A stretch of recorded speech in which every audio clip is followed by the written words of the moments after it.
रूही बेचैन होकर अपनी दादी को कॉल करती है और कहती है, दादी, सुकून कोई आम लड़की नहीं, वो एक आत्मा है।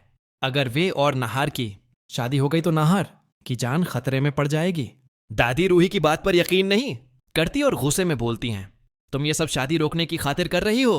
मगर मैं तुम्हें ऐसा करने नहीं दूंगी। पूरा राब्ता तोड़ते हैं। दादी अलमारी से बंदूक निकाल लेती हैं और कहती हैं, चाहे कुछ भी हो, मैं नाहार और सुकून की शादी करवा कर रहूंगी। अगर रूही ने मुदाखलत की तो उसे हमेशा के लिए खत्म कर दूंगी। रूही फौरन रत्न को फोन करके बताती है, पापा, सुकून एक आत्मा है और वो नाहार के साथ शादी करने वाली है। हमें किसी भी सूरत ये शादी रोकनी है, वरना नाहार खतरे में होगा। दूसरी जानिब नाहार सुकून के पास पहुंच चुका है। सुकून कहती है, तुम्हारे घर वाले और रूही हमें शादी नहीं करने देंगे। मुझे पता है रूही यहां भी आ जाएगी। हमें ऐसी जगह जाना चाहिए जहां हम महफूज रह सकें। सुकून नाहार को एक गुफा में ले जाती है और कहती है, यहां कोई हमें तलाश नहीं पाएगा, हम हमेशा एक हो जाएंगे। जब रूही सुकून के घर पहुंचती है तो दोनों गायब होते हैं। ये देखकर वो बहुत परेशान होकर उन्हें तलाश करने लगती है। उसी दौरान वही बाबा फिर मिल जाते हैं और कहते हैं, यहां तुम्हें वो कुछ नहीं मिलेगा जो चाहिए। थोड़ा दूर जाकर जंगल में एक गुफा है, वहीं तुम्हें तुम्हारा शरीके हयात मिलेगा। मगर खबरदार, वो आत्मा बाज औकात कुछ भी कर सकती है। अगर उसकी शादी हो गई तो फिर कोई उसे नहीं रोक सकेगा। बाबा की बात सुनकर रूही चौंक जाती है और फौरन गुफा की तरफ निकल पड़ती है। इस बीच दादी ने सुकून को गुफा पर बुला लिया। दादी वहां आकर कहती हैं, चलो तुम शादी करो, देखती हूं कौन तुम्हें रोकता है। सुकून और नाहार शादी शुरू कर देते हैं। इसी लम्हे रूही भी वहां पहुंच जाती है। रूही को देखकर दादी का गुस्सा फूट पड़ता है।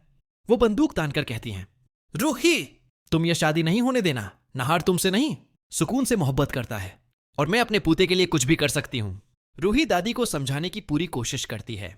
दादी, सुकून इंसान नहीं, वो एक आत्मा है। वो पहले ही इंतकाल कर चुकी थी। फिर भी सुकून और नाहार शादी जारी रखते हैं। रूही अब बर्दाश्त न कर पाती और दादी से बंदूक छीनकर उन्हें गिरा देती है। वो सुकून की तरफ बंदूक तानकर कहती है, मैं ये शादी कब का नहीं होने दूंगी। नाहार बीच में आकर कहता है, अगर गोली चलानी है तो पहले मुझे मारो। रूही घबरा जाती है, मगर फिर गोली चल जाती है। मगर रूही कहती है, तुम्हारा इंजाम आ पहुंचा है, तुम्हारे किए का सिर्फ तुम्हें मिलेगा। रूही के मंत्र पढ़ते ही सुकून की आत्मा जलकर धुएं में बदल जाती है और हमेशा के लिए खत्म हो जाती है। दादी ये सब देखकर दंग रह जाती हैं और कहती हैं, रूही, तुमने हमारे घर को तबाही से बचा लिया। अब सुकून कभी वापस नहीं आएगा। नाहार होश में आकर रूही से माफी मांगता है, मुझे माफ कर दो, मैं सुकून के जादू में आ चुका था, तुमने मुझे मौत से वापस खींचा है। दादी रूही के सिर पर हाथ रखकर कहती हैं, बेटी, तुम ना होते तो हम सब बर्बाद हो गए होते। रूही आंसुओं के साथ कहती है, मैंने सिर्फ अपना घर बचाना चाहा था, मैं अपने शोहर को खोना नहीं चाहती थी। अब सुकून की आत्मा हमेशा के लिए खत्म हो चुकी है और घर पर इम्न वापस आ जाता है।